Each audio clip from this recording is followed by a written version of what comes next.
circus is coming through. Everybody knows that when you purchase a ticket, you expect to get a show. Take a look at me. I'm just a clown, and on my face I wear a frown. Qu'est-ce que vous voulez, putain? Première question. Vous êtes combien?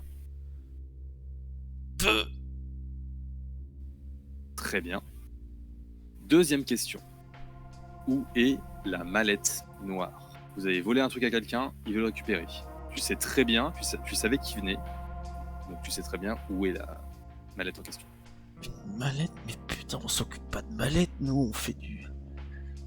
On file simplement un endroit au camé pour qu'il puisse se défoncer en toute tranquillité. On n'a jamais entendu parler de... Attention. Je te dis, mauvaise réponse, c'est un genou. Non, mais, mec, je te jure, je sais... Je sais que t'attendais quelqu'un. T'attendais qui, là? Qui est-ce qui devait venir? Non, mais c'est parce que quand j'ai entendu un coup de feu, j'ai cru que Bill avait encore fait une connerie, et puis j'allais amener la cavalerie, mais... Je sors mon arme et je lui colle, je colle le canon encore fumant dans le creux de son genou gauche. Non, s'il te plaît, mec, je te jure, je te dis la vérité. Qui doit venir? Mais je voulais appeler nos potes, je voulais appeler le reste du gang. Ça fait à peine 2 semaines qu'on a pris cet endroit, alors on s'est dit que les anciens propriétaires, comme c'est une affaire en or, ils voulaient le reprendre, mais du coup on a cru qu'ils allaient venir, mais... Sincère. Effectivement, tu vois que il te dit la vérité, c'est peut-être confus, c'est peut-être un peu bizarre, mais c'est en tout cas ce que lui considère comme étant la vérité. Ok, je lui mets un coup sur le crâne pour le sonner. Ok, pas de jet nécessaire à ce niveau-là, il était complètement à ta merci. Il finit par s'effondrer sur le sol. Priorité, je vais juste vite fait lui ligoter les mains et les jambes.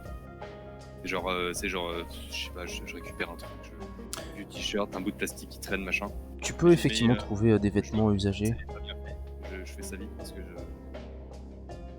Ok, effectivement, tu vois, il y a des vêtements, des chemises, des pantalons, souvent dans un état lamentable, tachés de vomi, ce genre de truc, mais suffisant pour faire des liens.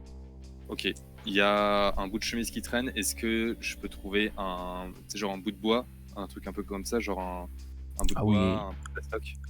Un pied de chaise brisé, effectivement, fera l'affaire. Je prends un pied de chaise, un bout de chemise et je vais faire un garrot au mec qui est en train de se vider de son sang. Ok. Fais-moi quand même un jet de médecine. Difficulté de 3. Avec intelligence ou astuce, je vais plutôt considérer... Prends celui qui est le plus haut entre intelligence et astuce. Tu te débrouilles avec les moyens du bord, mais en même temps, tu rationalises. Difficulté 3, donc ouais. Compliqué. 2. Le garrot que tu fais te paraît satisfaisant. Disons qu'au front, t'as eu des camarades blessés qui ont eu droit à moins bien que ça. Il a toujours besoin d'aide médicale, hein, ça c'est sûr, mais en tout cas, il risque pas de crever en se vidant de son sang dans 10 minutes, quoi. Ok, je récupère vite fait les armes des deux bolos et je les fous dans mes poches. Très bien. Les aboiements à l'extérieur se sont tus et maintenant la maison effectivement paraît vide, telle une maison hantée. Qu'est-ce que tu fais?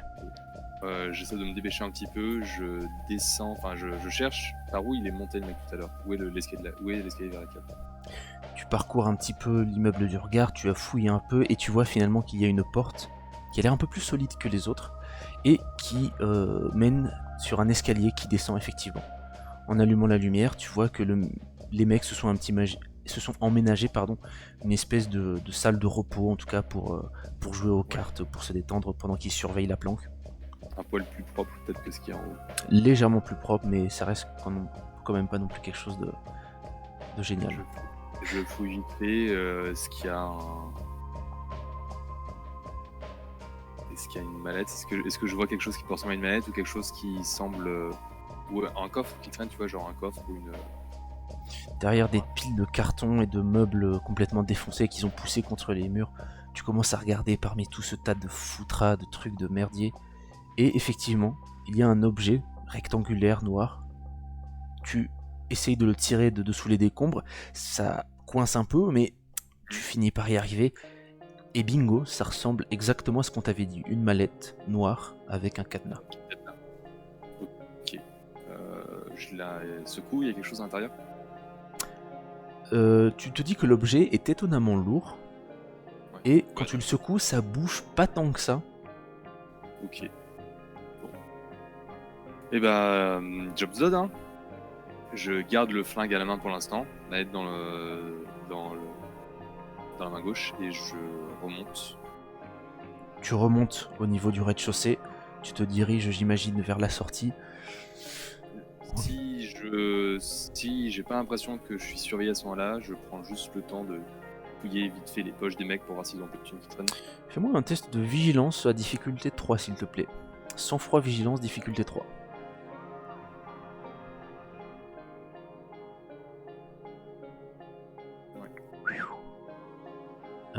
Donc là, il vient de faire 6.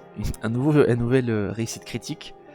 6 sur une difficulté de 3. En sortant de la bâtiment abandonné, entre guillemets, en tout cas du bâtiment en ruine, tu regardes à gauche, tu regardes à droite. Les volets des gens sont baissés, ils ont entendu un coup de feu. Normal, ils n'ont pas cherché à en savoir plus. Dans ce genre de quartier, on n'appelle pas la police. Ça fait toujours des emmerdes.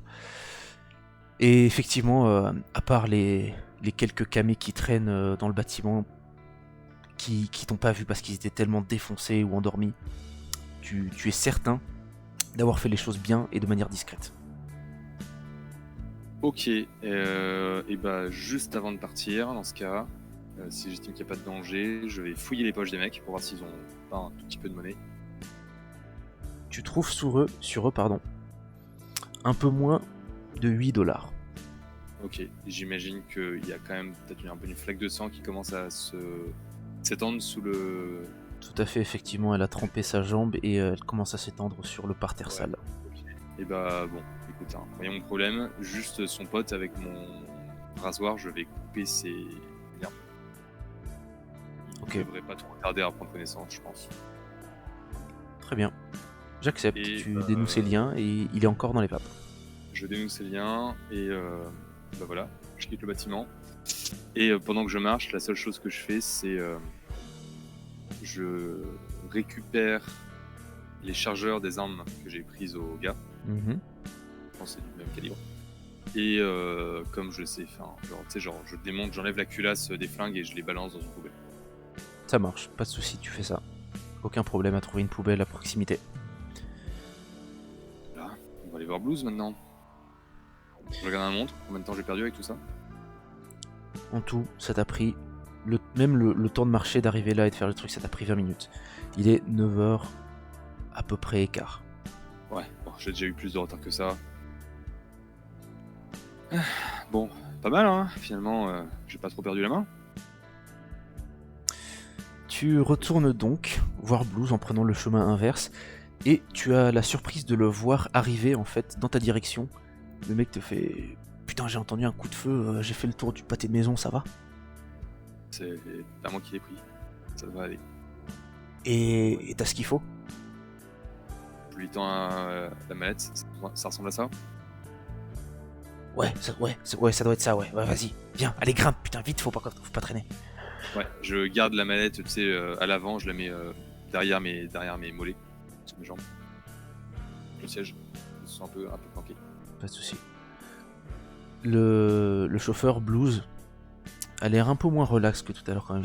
Ça s'est bien passé le truc? T'as pas eu trop de soucis? Putain, on m'avait envoyé dans une putain de maison de camé. Bon, ça va qu'il s'était pas bien gardé, mais... Ouais, mais Tu me donner un minimum de briefing quand même, que je sache sur quoi tomber. t'es tombé que sur des camés? Enfin, je veux dire, t'as dû en flinguer un? Bah non, j'ai pas flingué le camé, j'ai flingué les putains de mecs armés qui gardaient le camé. Ah, ouais, ok. Et ce mec, ces mecs-là, enfin, ils ressemblaient à quoi? Bonne question, maintenant que j'y pense, je sais pas si j'ai trop marqué. Est-ce que j'ai retenu des signes distinctifs? Ou est-ce que j'étais trop focus sur les mettre hors d'état de nuire et avancer? Tu n'as pas fait attention à leurs traits spécifiquement, ni à leur tenue, si ce n'est que c'était une tenue de gang parfaitement banale en fait. Mais tu n'as pas retenu de détails qui permettraient de les identifier. À la limite, tu sais que ce sont des blancs. Écoute, hein, ça doit être c'est des petits gangsters locaux. C'est clair que c'est pas des Amérindiens, ça je m'en serais rappelé, c'est pas des Blancs non plus. Ils ont dit qu'ils avaient récupéré la planque il y a pas longtemps. Mais bon, j'imagine que des petits gangs de merdeux dans le coin, tu dois avoir un petit paquet. Ah putain, depuis le temps que je vis dans cette ville, ouais... les bandes, les gangs et toute cette connerie là, c'est endémique dans cette ville. Il y en a partout. Enfin, bien joué mon gars, franchement. Pour tout te dire, je savais pas si t'allais t'en sortir vivre de ce coup-là. Enfin, je suis content que t'ailles bien mon gars. Bon, hein, une boulot de merde comme ça. Je préfère les finir plus vite. D'ailleurs, là, en disant ça, j'enlève le chargeur de mon Beretta et je mets une cartouche d'un des autres chargeurs que j'ai récupéré dedans. Pour le remettre plein. J'ai dit, wow, mon gars, t'énerve pas, c'est bon. Non, je m'énerve pas. Je prépare, c'est tout. Et je remets le camp de sûreté. Ok. Mais je garde, mais cette fois, genre, je replanque pas le flingue, quoi, tu vois, genre, je le garde à côté. Comme, de toute façon, je sais qu'il a un flingue. T'en fais pas, mon gars, c'est bientôt fini, je te ramène. Et voilà. Qui là, patron, la Cobra, là. Il me dit rien. Lui bon, je connaissais un petit peu Je connaissais un petit peu du monde, moi, avant de partir.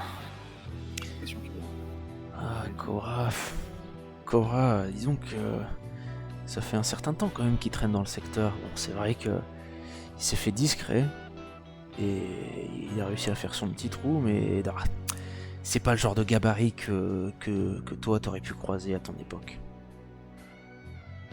Non, il joue dans une autre cour. Pas le même délire. Ouais, je veux bien savoir est-ce qu'un mec qui joue dans une autre cour a besoin d'un petit merdeux comme moi? Je suis quand même pas le premier mec à avoir fait une bavure pendant un délire règlement de compte. Alors je veux bien que j'ai un petit peu de monde sur le cul, mais quand même. Ah bah, t'es pas le premier qui fait une bavure, non, mais n'empêche que t'es sûrement le premier qui a causé un bordel aussi grand que ça à cause de la dite bavure. Parce que putain, pendant 4 ans, il s'en est passé des choses. Enfin, on est bientôt arrivé. Si tu veux poser des questions à Cobra, demande-le directement. Je suis sûr qu'il sera ravi de me répondre. Je te le fais pas dire. Un cueilleur ne révèle jamais l'endroit où il chope ses champignons. Ouais, c'est une de ses phrases fétiches. Voilà. Je sais pas où il va te chercher toutes ces merdes, mais enfin. Il est comme ça, quoi. Allez, descends, mon gars. Il t'attend. Et tu vois qu'effectivement, vous êtes revenu à votre point de départ, à savoir le parc national, le petit promontoire, et l'arbre en question, sur lequel est adossé l'homme imposant et blond qui t'avait confié cette mission. Eh ben, écoute, je me lève, hein. J'ai la mallette dans la main. Je range mon arme, mais d'un geste assez démonstratif. Ok. Je range mon arme.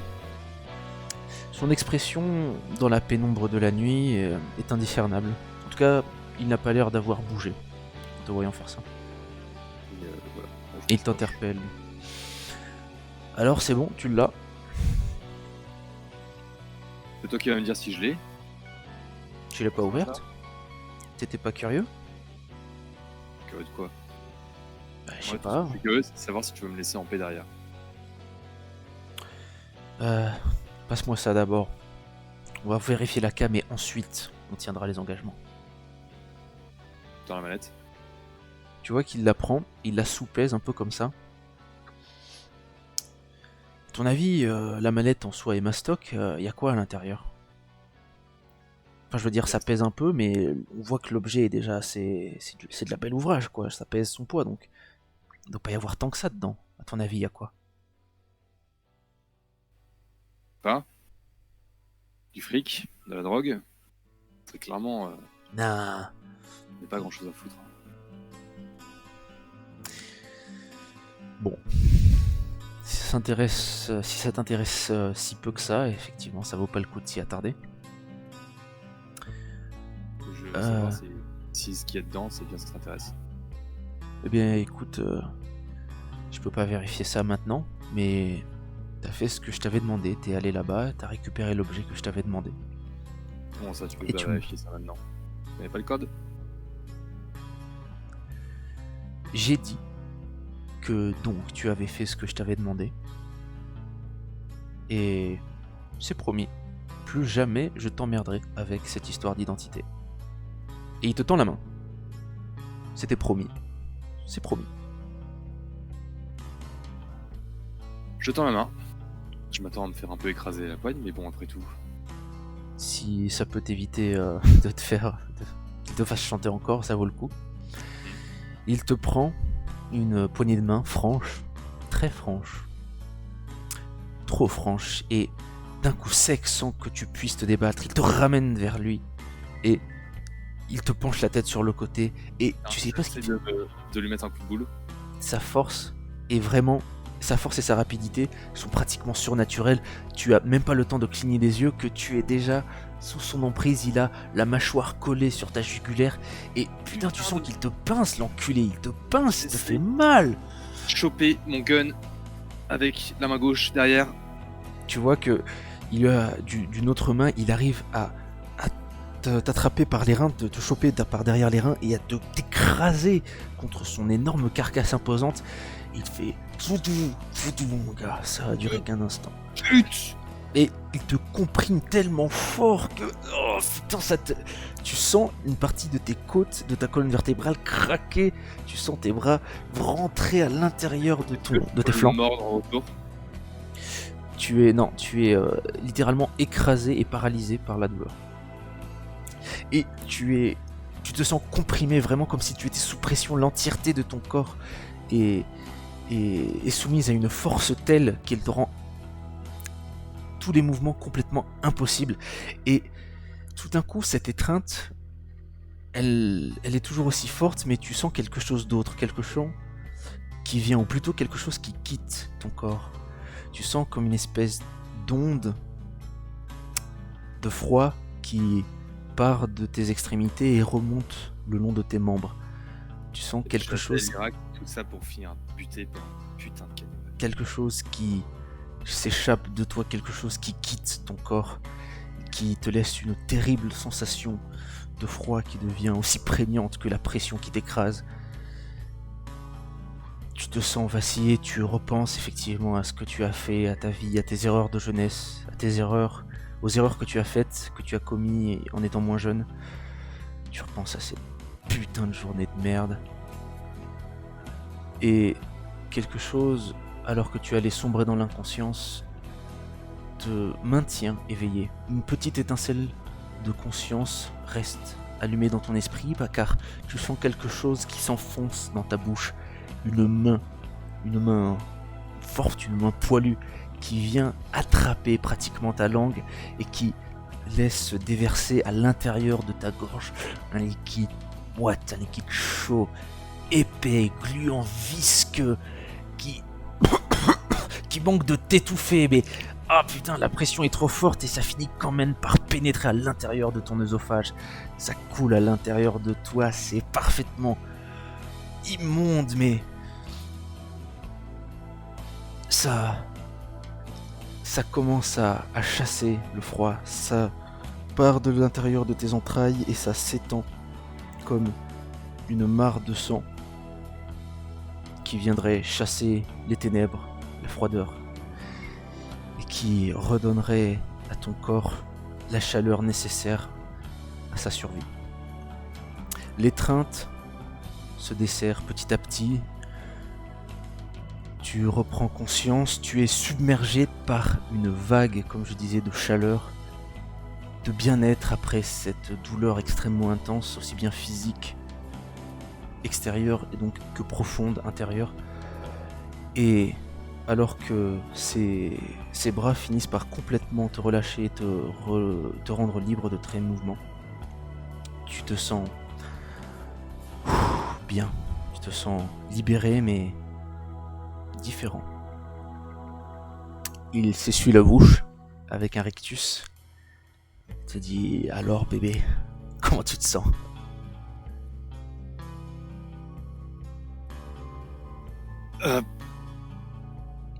Ça fait bizarre, hein? Je sors mon flingue et genre je le. Enfin, je pense que je le. Tu tires dessus? Ouais, je vois Ok. que je le charge dessus. Tu sors ton flingue, tu le tires dessus, une fois, deux fois, trois fois. Tu vois que les balles ont à peine entamé ses vêtements. Alors bébé, comment tu te sens? Bah là j'ai un peu faim. Et toi? Et ce mot résonne dans ton esprit. Faim. Ça déclenche quelque chose en toi et tu sens comme un espèce de grondement sourd qui vient du plus profond de tes entrailles. Fais-moi un test d'exaltation s'il te plaît. Rouse check. Rouse succeed. Tu sens que cette résonance, cet écho que tu as perçu à l'intérieur de toi finit par s'estomper. Et tu reprends le fil de ta conversation. Le fil de tes pensées, pardon. T'es quoi toi en fait? Moi, C'est quoi ce bordel? Je tends ma main sur mon cou. Il y a du sang, j'imagine, il y a une trace de morsure. tu passes la main dessus et à ton grand étonnement, il n'y a ni trace de sang. Et quand tu touches, tu ne sens pas de blessure apparente, superficielle. Ça a l'air parfaitement sain. Putain, mais c'est quoi ce bordel? Tout doux, mon grand, tout doux. C'est vrai que ça fait comme ça au départ, mais c'est rien, ça va passer. Détends-toi. Quoi, toi, tu t'es pris 3 putains de balles dans le buffet et tu bouges pas? Tranquille, reste calme. Je vais t'expliquer tout ça, ok? Ça va peut-être prendre un peu de temps, mais on va faire les choses bien, t'en fais pas. Mais- Du coup, t'as pas... Tu te sens comment là? Niveau appétit, t'as toujours la dalle comme avant? Ouais, bah j'ai surtout. Je sais pas, j'ai surtout la dalle de t'arracher la tête, ouais, en dehors de ça, ça va. M'arracher la tête, t'es peut-être encore un peu jeune pour ça. Attends un peu d'avoir un peu d'expérience. Bon, mon gars, Parce que je suis pas pour la- je vois que t'es complètement paumé, c'est normal, ça m'est... Tu vois qu'il se passe la main sur le front d'un air dépité. Ça m'est arrivé aussi.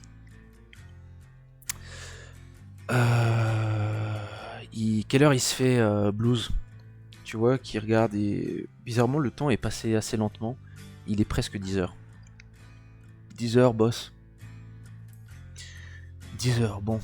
Encore pas mal de temps, ce qui veut dire... Écoute, t'avais pas un rendez-vous... Je sais plus trop, il y a... T'avais pas un... Ici, t'avais bien un rendez-vous, il me semble, avant de venir ici. Ouais, peut-être bien.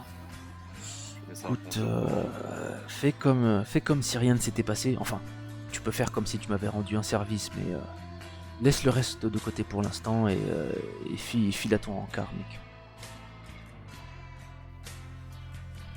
mec. Et je t'ai trouvé une fois et je saurai te retrouver, ne t'en fais pas. T'as besoin, je pense, de changer un peu d'idée, de te vider un peu la tête. Continue ce que t'étais en train de faire. T'en fais pas, mon gars. Merde. Je veux plus jamais voir ta putain de gueule. Je regarde, il y a même pas d'autres taxis qui passent. Je pourrais même pas changer de taxi. Non, le coin est désert à cette heure-ci. Quand tu dis je veux plus jamais voir ta sale gueule, tu vois qu'il respire, il prend une profonde respiration. L'air de dire faut faire attention à ce que tu souhaites. Et il te dit allez file mon gars, je te retrouverai. Vas-y file, t'as besoin de suivre un peu ton chemin là. Pas toutes les émotions d'un coup. Je me rapproche du taxi. Ouais, ma Blues a pas l'air choqué outre mesure de ce qui vient de se passer. Tu te dis que peut-être avec la distance de 15-20 mètres, il a pas dû voir la scène dans le moindre détail, surtout dans l'obscurité. Mais il te laisse monter dans son taxi. Il a une sacrée façon de rouler des pelles, ton patron. Ouais, c'est un style assez particulier, ça faut l'admettre. Bon, allez. Emmène-moi à Cypress Drive. Cypress Drive. Allez, c'est parti. Et tandis que tu es dans ce taxi, dans une direction qui ressemble enfin à ce que tu lui avais demandé, tu repenses à ce qui vient de se produire. D'abord au motel, ensuite dans ce même taxi, ensuite ce qui s'est passé dans la bâtisse pas si abandonnée que ça finalement, et à ce qui vient de t'arriver. Tu te sens différent à l'heure actuelle, tu te sens différent de ce que tu te sentais avant. C'est-à-dire que même dans tes souvenirs les plus récents, les sensations qui parcouraient ton corps étaient complètement différentes. Tu as l'impression d'être devenu quelqu'un d'autre. Et le grondement que tu as senti, qui sonnait dans tes entrailles, te fait te demander, un brin philosophe, si tu n'es pas devenu quelque chose d'autre.